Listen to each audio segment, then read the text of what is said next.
All right, recording has started, and this is the February 23rd, 2023 Crossplane community meeting. I will drop a link directly in the chat again for some of the folks that are just arriving to the agenda document, where it is open for folks to add suggestions for anything that you all would like to talk about.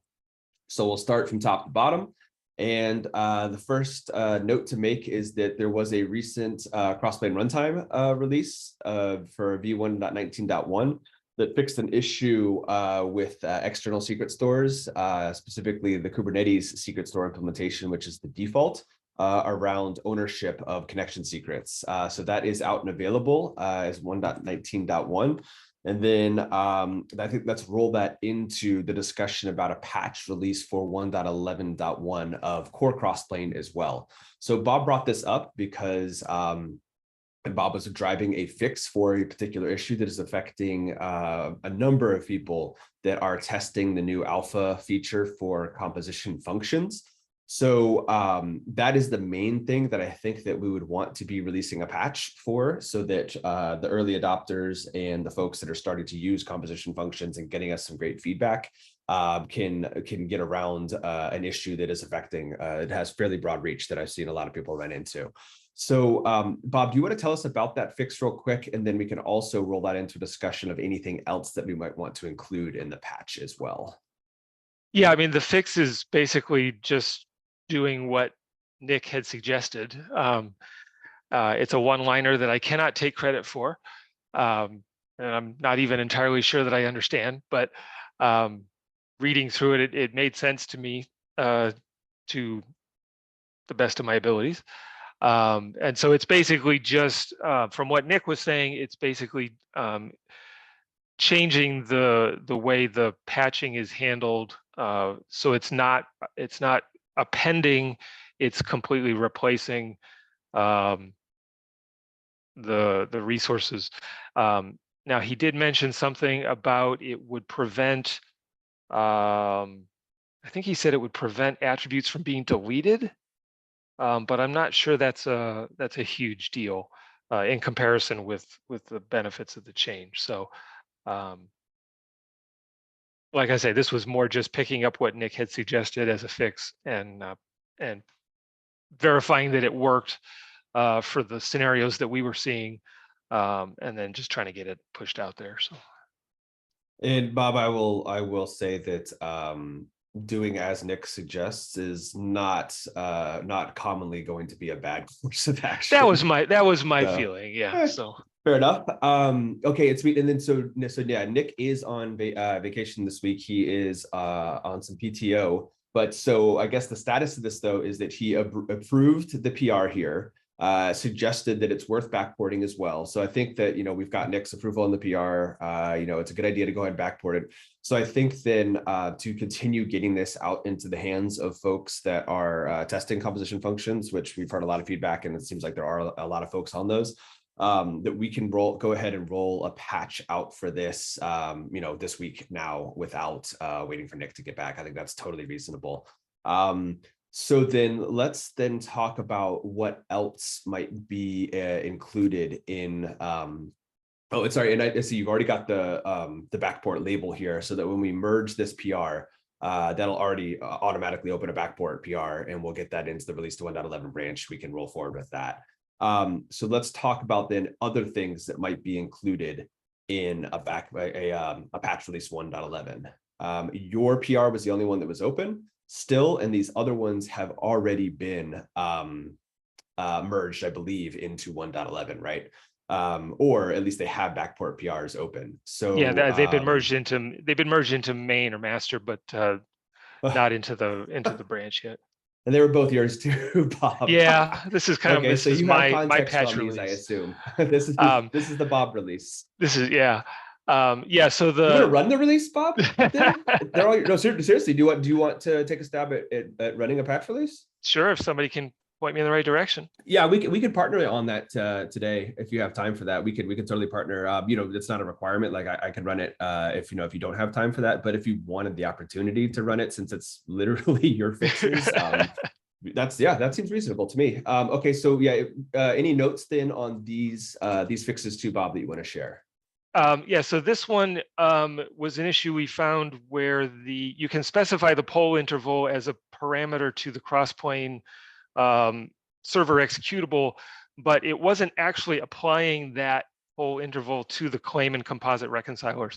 So if you told it you wanted a poll interval of 5 minutes or 10 minutes or whatever, it would continue to do a 1 minute reconciliation interval on all your claims and composites. And so this is just taking that parameter and applying it to the claim and composite reconcilers. This is it's an artifact of some work we've been on a drive to reduce costs, which means reducing CPU usage, which means trying to drive all the CPU usage we can out. And this is just something we happened to find when we were doing that. Nice. Okay. Yep. I remember that one. And then this is output columns like kubectl gets output sort of display, right? Yeah, this is just adding the composite kind and API version to the output when you do get composition or get composition revision. It just makes it easier to track down the information you're looking for. Okay, great. So then of these 3 PRs, this one has not been yet merged into master, but it's been approved. We can merge that. These other 2 have been merged to master, but then have outstanding backport PRs open, which then we can approve and merge. That's no problem. So these 3 then look like totally reasonable to get into the 1.11 branch, and we can roll out a patch release from there. Were there other fixes or open issues then that were near either already ready to go or very close to being ready to go, so that could potentially catch the train today? I don't know of any, but if anybody's got suggestions, we'll take them.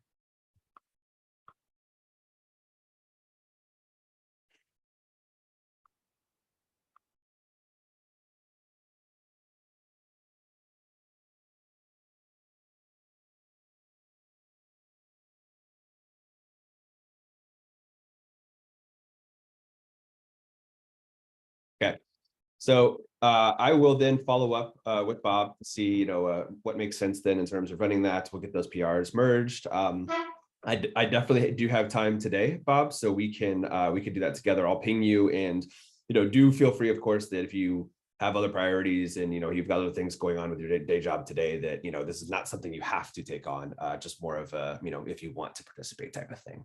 Yeah, I think I've got time this afternoon. Sweet. All right. And it's already afternoon for you technically as well, right? It is. All right. I'm still on morning hours, so I'm coming up behind you. All right. So that's 1.11.1. Folks can reach out on Slack after this meeting as well for any other things that might want to come up for subsequent patch releases. Let's move on then to 1.12 and start talking about that release. We're pretty early in the milestones still, within the first third of it, I guess. We're coming up on closing out the first trimester of the release. So we do have a number of things identified for v.1.12. Let's take a look at the entire board instead of just scope to 1.12 right now. And things are pretty much ordered by priority as well. Within the backlog column. So there's a number of major initiatives that we have talked about as both, within engineering teams at Upbound and within the community here in this meeting as well. So a number of discussions have taken place about the priority of some of these very big items. So just as a reminder, I don't think that that I'm going to say exactly which of these would be in 1.12 or what would happen yet. But these are, kind of top priorities and biggest things for the project that will be getting some eyes and some effort in the near future. So first of all, there's a number of things that are currently in flight. So for instance, being able to validate compositions, do some upfront shift left validation of your compositions by a webhook before they get submitted and accepted, and then downstream run into errors that are difficult to diagnose. That is in progress by Philippe. Ezgi has been working on an extensibility story for secret stores, pluggable secret stores, that's making a lot of progress, and is I think John and Ezgi can give a little bit of update that later on. Observe only resources, that's I think that has that design been ratified and completed, Hassan? Can you remind me on that? Yeah, basically, at the last discussion, we agreed and aligned with the final shape of the design. So it's just waiting for an approval. And in the meantime, we have started implementation. Oh, sweet. So implementation's already getting kicked off. Fantastic. So yeah, that is another one of the top priorities for the project, the most highly demanded features from the community. And then now in the backlog where there hasn't been a lot of work started on them, but there are proposals out, there is discussion on them, and I would like to see progress during the 1.12 timeframe is for so this issue right here is around defining a type that can kind of help track dependencies and ordering and things like that for Crossplane in general that would unblock a number of items. One of them being deletion ordering issues. So that's one obvious outcome of that.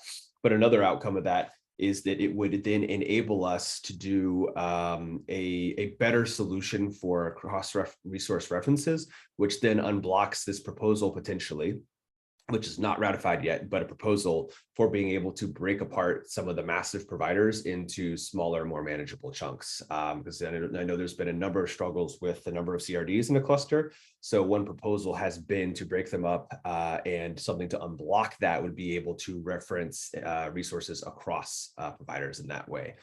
So all those are top of mind and top of priority here, and will likely get some sort of traction in 1.12. I'm not sure exactly can't say exactly what will be delivered yet during there, but those are absolutely things that are of importance.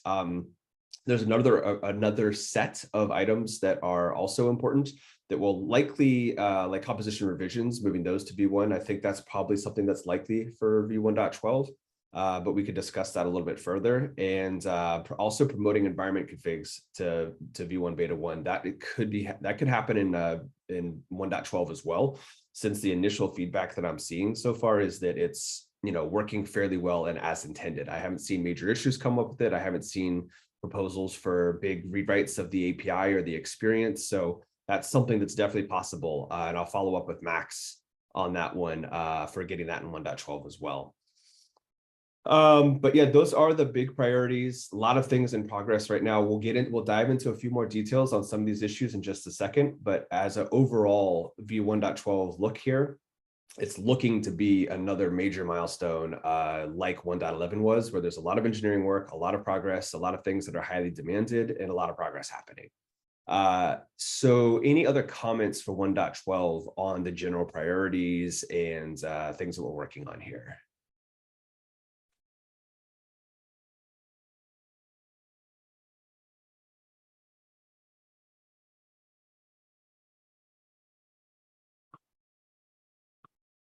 Okay. Well, yeah, so as I mentioned, we are a third of the way through the release pretty much. We've got a lot of traction and progress on these things that are in these columns right now on the release board that's linked from the agenda document. We'll keep making progress on that. I know that I think we're all pretty aligned on priorities and demands there. So there's a lot of work to do, and we want to get these things right. But yep, we're a lot of exciting things going on in 1.12, I'll say. All right, so we can move on then, I think, to the providers section. Is Christopher on today? I don't think I saw Christopher. No. So I think since the last community meeting, there was a new release of the community provider AWS 0.37.0. Was there a patch since then? Yes, there was a patch as well, 37.1. So we'll include that in the agenda documents also.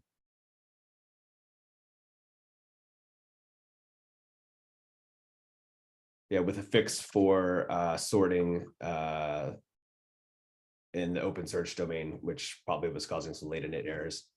All right, and then we'll go through quickly. So another set of official providers from Upbound that have been released. I think maybe one of the biggest ones to note is that there is a new provider since last community meeting as well. Azure does, they have a split between like the main set of resources and then everything related to Active Directory. So there is a brand new Azure AD official provider as well. So definitely check that out. And then from the community, there is a GitHub provider that is now available and published to the marketplace as well.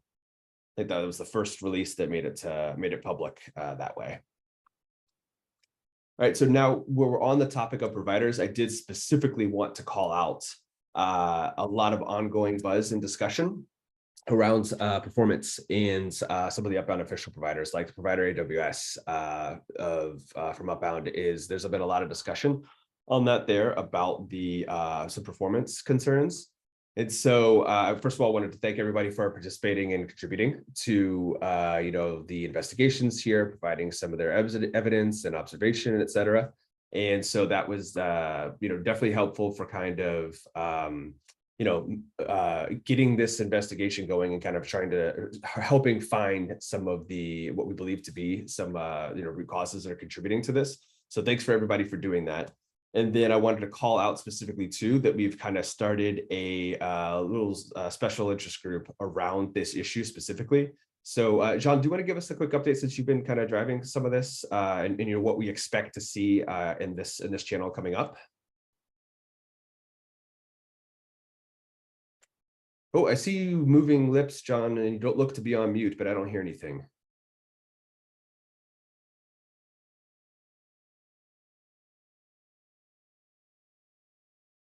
Yep, I'll wait for you to change inputs or something. Microphone disappeared from the sound. I hear you. Yep, you're on now.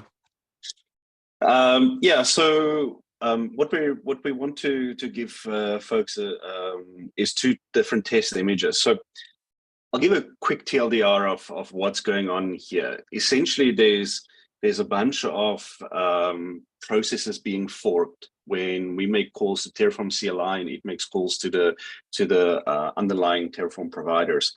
And under certain circumstances, especially during the initial resource creation, there's a higher frequency of calls happening. Now, there's a whole bunch of rate limits and stuff in place that. But there's also burstable kind of like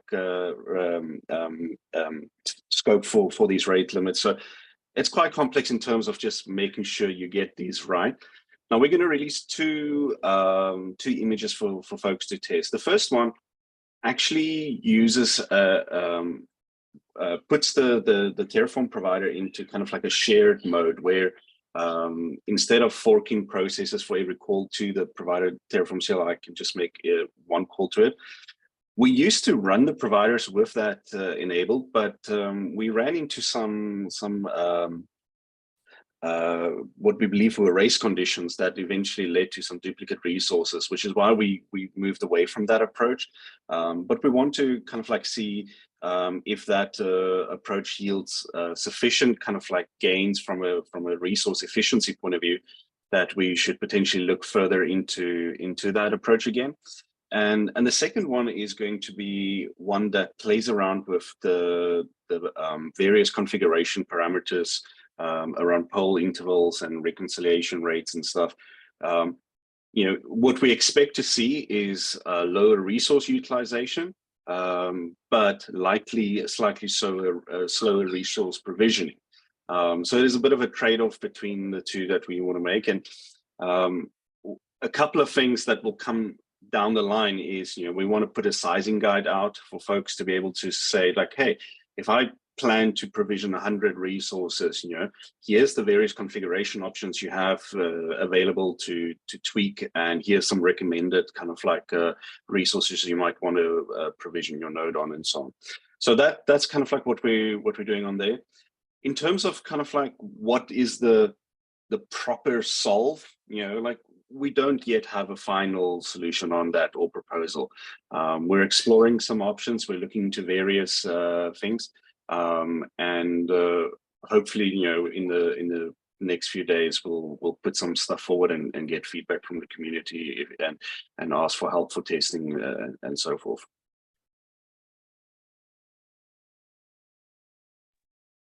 Thanks for that explanation, John. And then Roberto, you added a link to an issue that had been opened, by you, I believe, a while ago or late last year in UpJets. Yes. And so the question is around. It seems to be another facet of this particular issue.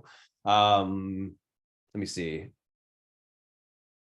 Yeah. So as this issue is described, Roberto, and from my recollection, I think you did a lot of good investigation, into a lot of the metrics and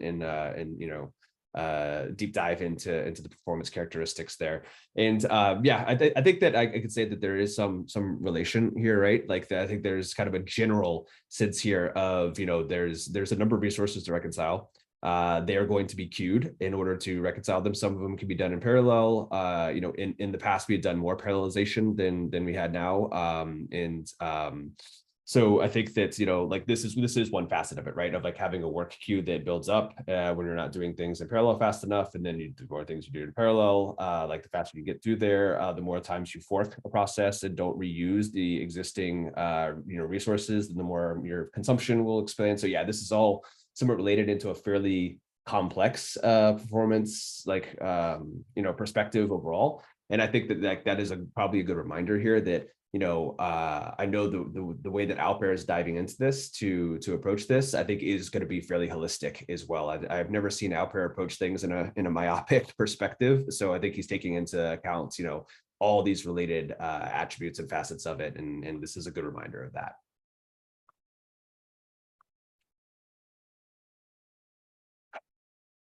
Sweet. So yeah, so I think that as John was mentioning there, then we'll be following up soon then with a couple different images for folks to continue testing and to get some more observations on, so we can kind of make sure that we are approaching this in a complete way that isn't moving the problem somewhere else, right?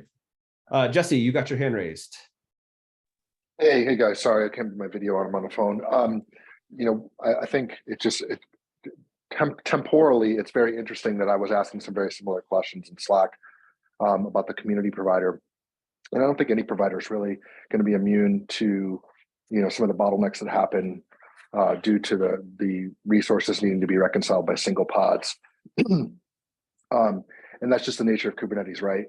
So I'm wondering, is there anywhere, does anyone on this call, and I can actually put it in the community chat as well, that's where techniques for horizontal scaling have been explored? Folks who are familiar with what Autodesk is doing have seen, the ideas that we've thrown around about, multi-cluster solutions and distributing resources between clusters.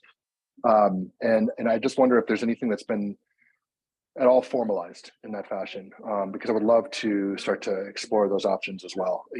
There's only so high that you can vertically scale. Depending on the number of resources you have, you may end up meeting those thresholds eventually.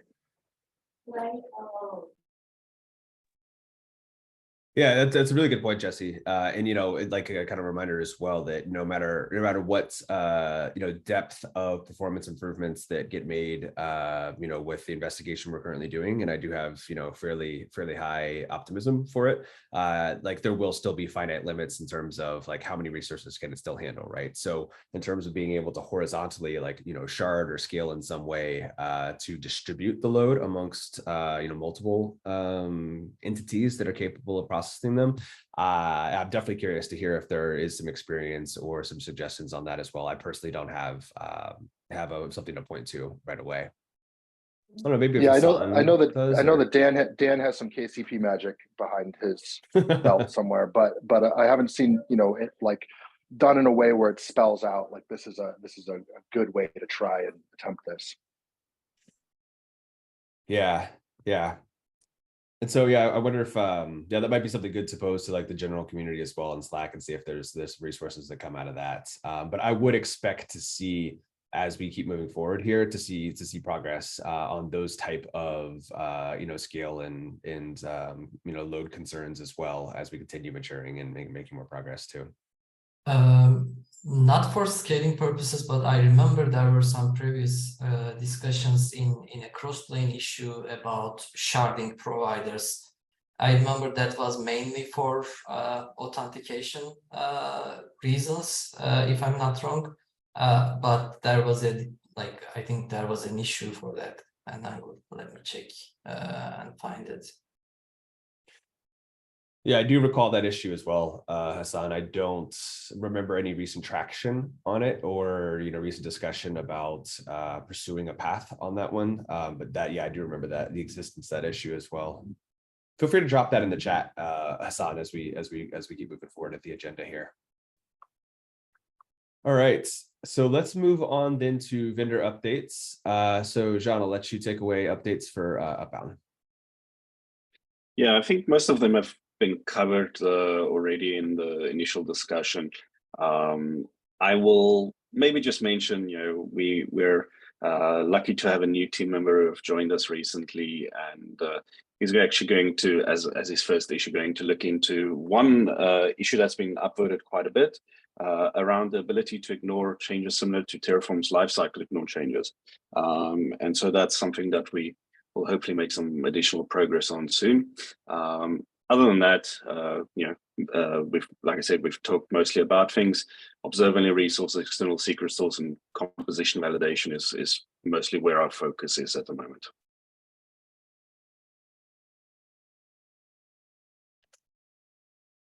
Yeah, I think that's these issues here: observability resources, external secret stores, composition validation, webhook. Yep, we did talk about those earlier, and that's great that they're still making progress. And the latest update you gave there, Jean, is actually really quite interesting about being able to ignore changes. I think that's something that we had heard requested a lot recently, but I wasn't personally planning or knowing about some upcoming traction that was going to be made on that one. So I think that will be pleasantly surprising for a lot of folks, and that's definitely a great issue, a very meaty issue for one of our newest members, Lovro, to jump into. So very exciting about that one. Okay, thanks for that update on what Upbound engineers are working on there, Jean. So let's move into the community topics section as well. It looks like I completely dropped the ball in the content section. Normally I have this populated out with blog posts and YouTube videos and stuff that has been floating around the community recently. It looks like I completely missed doing that this time. So if folks do have any sort of content related to Crossplane and the community and ecosystem and such, feel free to add them as suggestions to this. I will come back after this meeting and retroactively add links in here, but I don't have them right now. But there's always buzz going on and definitely interesting stuff that people are writing and printing and stuff. So lots of stuff I'm sure we'll get in there. I wanted to make a note here. Is Philippe on the call? No, he's not. I wanted to make a note here that our security disclosure policy has been ratified and merged in. So we have rolled that out, and we are now following this policy for any security issues that need to be disclosed. So feel free to take a look through this. The overall summary of it is that we have a couple different general means of reporting security issues in a responsible way to the Crossplane project. One is that we have a mailing list set up that the CNCF is hosting for us, that if you find a security issue, you can report it there. It is not a public list, so it is a responsible way to disclose. And also something I think is really, really neat and is rather new is that we are using the security advisory functionality that GitHub now has available. So if you go to the security tab in the Crossplane repository, you can responsibly and privately disclose a vulnerability there and then act as a collaborator and contributor to the fix of that issue while it's being worked on. It's a really neat feature that allows, private collaboration and working on fixes outside of the public eye before they have been publicly disclosed. And then once the fix is available and rolled out, then it can be publicly disclosed. So I really like that functionality there. And thank you for Philippe for driving this policy, getting it defined and working with us to roll everything out there. So that is part of our ongoing effort to, mature the project, get it ready for graduation, all that sort of stuff. And now we have like a fully fleshed out security policy that is defined and being adhered to right now. So I wanted to call that out for folks, and feel free to reach out with any questions if you have any on that. Just a quick KubeCon update for now. You know, we were talking before we got started here about who will be in Amsterdam, and some of our North America friends looks like will not be able to make that trip, but we've got lots of friends in Europe as well, which is great. So I followed up with the CNCF to flesh out the content that we'll be focusing on at the Contrib Fest. I am personally super excited about this one.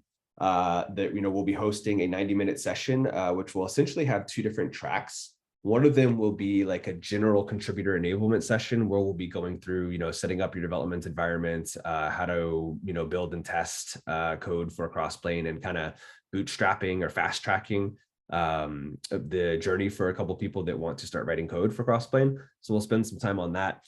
And then we'll also be spending time on a couple of our newest features that came out in the 1.11 release. And by the time actually we get to Amsterdam, maybe some features for 1.12 too.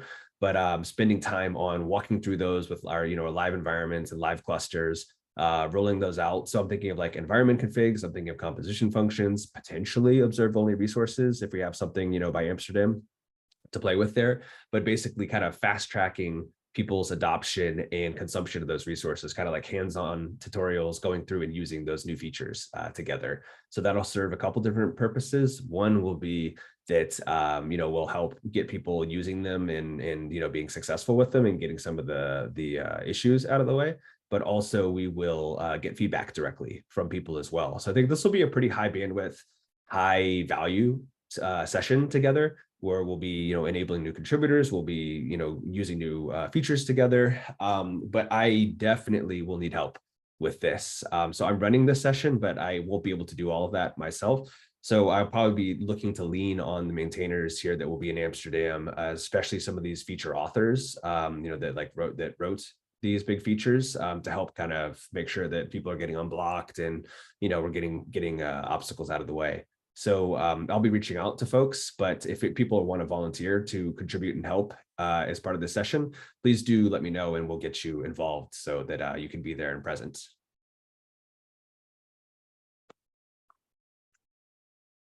All right.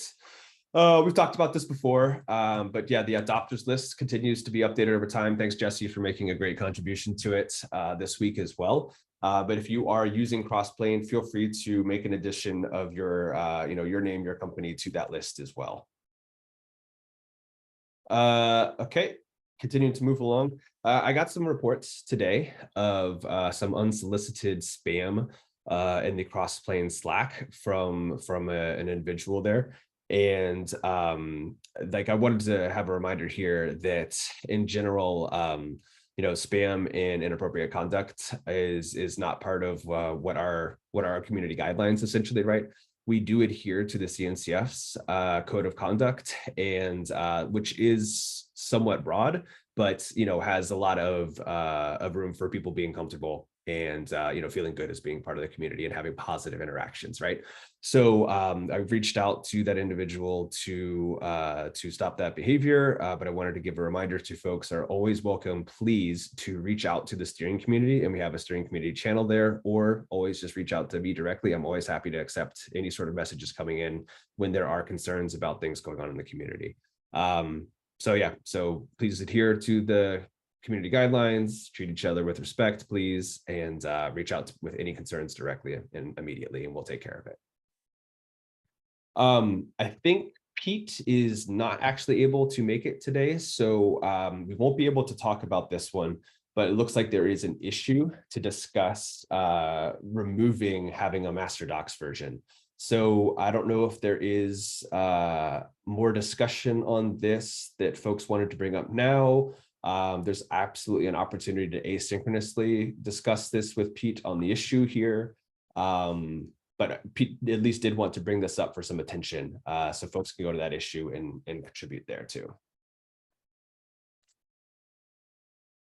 All right, and then I think maybe the final agenda item here that's published at least is that Bob and Hassan, I think you two will be the most useful here.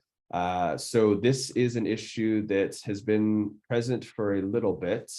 And I think there's been some good research into it. I'm not sure what the best one to focus on though is, but Yeah, essentially, sometimes this will cause extra reconciles when there's an error or some certain conditions happen, and we'll get into a reconciliation loop that is occurring more frequently than we want, which would be using more resources and maybe more API calls that hit quotas as well.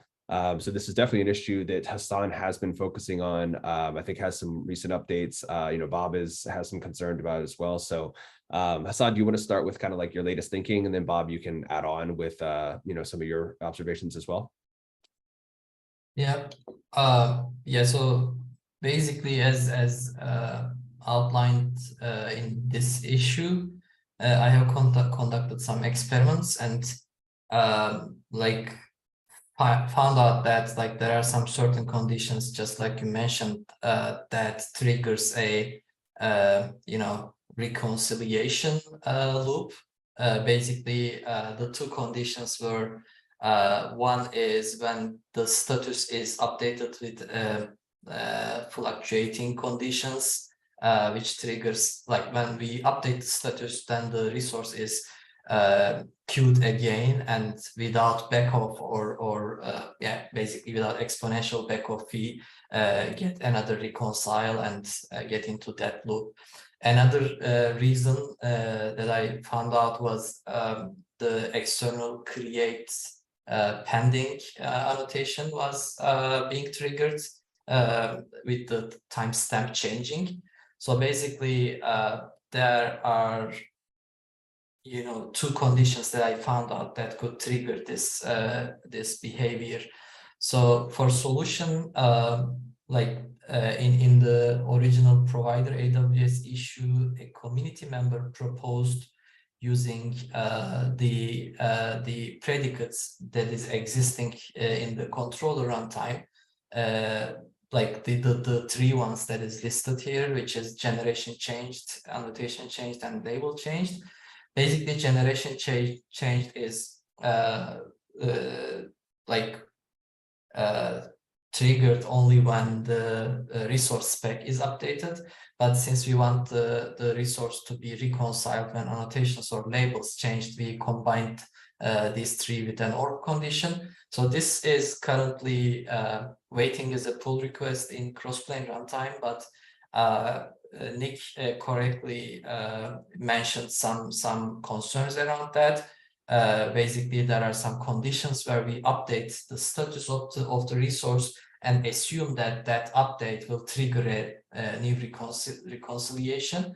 And actually, while I was working on the observe-only implementation in Objet, I found I wanted to test this with Objet-generated providers, and actually realized that there is such an assumption and the resource is never getting ready, since we no longer reconcile with the status update. So overall, the proposed solution as is not feasible.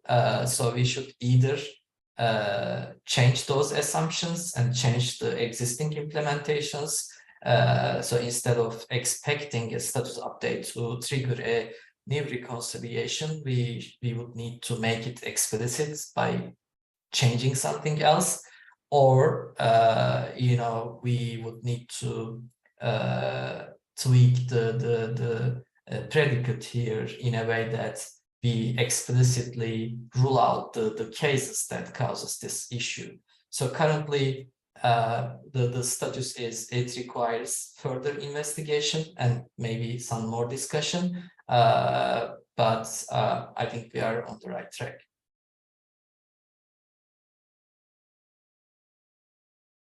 Awesome, Hassan. Thanks for that detailed update there. And then, Bob, did you want to add some commentary as well about your observations, and then provider Terraform and such as well?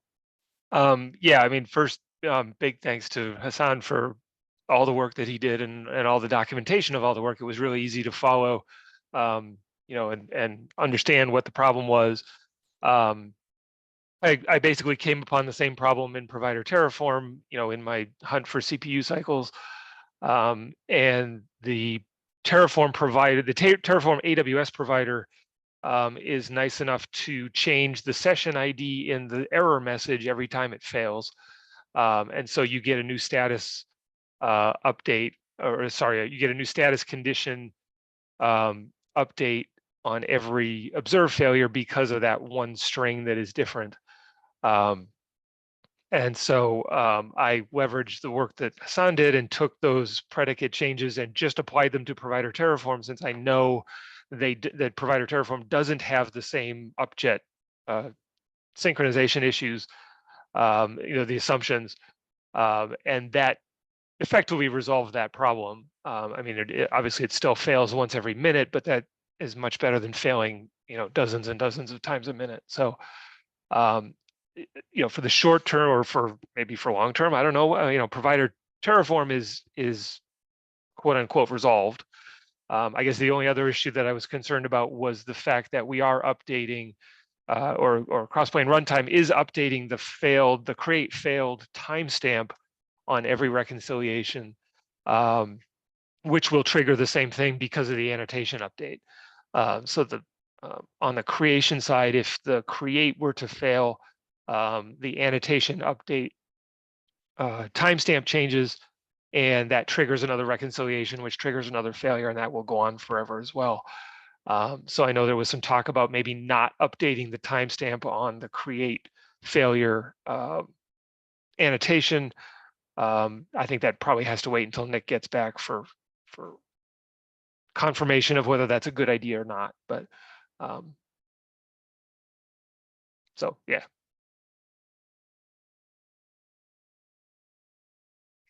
Cool. Yep. That sounds good. So yeah, it's definitely an issue that I'm glad we're thinking about fairly thoroughly, because when we do something that affects core reconciliation, decisions and behavior, like within the managed reconciler, let's say, and Crossplane runtime, that absolutely has consequences throughout the entire ecosystem of Crossplane and providers. So it's definitely good we're thinking about this thoroughly.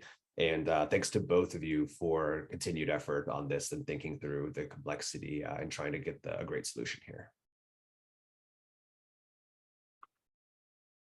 All right, so that's everything that was on the official agenda. So I'll do a last call here for any other topics that folks wanted to bring up before we adjourn.